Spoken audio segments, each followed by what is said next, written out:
as we speak.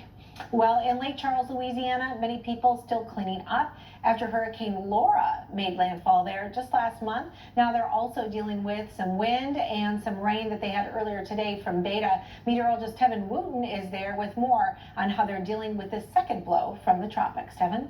The community of Lake Charles still dealing with fresh wounds after Hurricane Laura. It's been nearly a month since Laura made landfall, but we're still seeing the impacts here in terms of debris and removal of that debris, also installation of new communications. We want to bring in Mayor Nick Hunter. He's the mayor of Lake Charles, also a lifelong resident as well. Mayor Hunter, thank you so much for joining us today. Can you tell us where you are right now in the recovery process?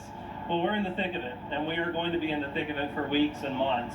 There's really two disasters. There's the storm itself, and then there's a recovery. And people shouldn't just think that once the storm passes, the disaster is over. I mean, there are a lot of people here in Lake Charles that are still going through a lot of struggle and a lot of pain, who still don't have homes to come home to. As I drive around this city, I see progress, but still, my breath is taken away. Every time I drive down one of our main thoroughfares, or even just a residential street, and I see some of these buildings that were just torn to shreds.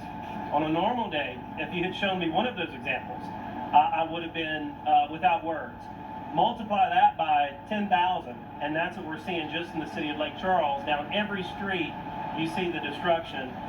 Can you tell us what the progress is so far? A lot of people want to know the power outage situation here. Yeah, so power is obviously a big one. About 95% of power has been restored to Lake Charles residents. We had wonderful news this week that our water boil advisory for the city of Lake Charles was lifted. Final question, we've got several different agencies, the National Guard still on the ground, Entergy also here as well. What are the needs, though, that have not been met just yet? So we are getting to that stage where there's been enough discussion, there's been enough conversation with FEMA about a housing plan. And we need that to be well articulated, and we need it to be very concise. It's my understanding that actually later today, FEMA is supposed to release some details about that housing plan with the state. It does not need to be a one-size-fits-all plan. There needs to be some options for people. Most importantly, it needs to be something people can have some pride in. Other than that, just individuals around the country, don't forget about us. Remember what we're going through here in Lake Charles. There's a couple organizations that you can throw just $5 or $10 towards, but prayers, positive vibes, that is also welcome as well. We're just asking Americans, don't forget about the struggle down here in Lake Charles.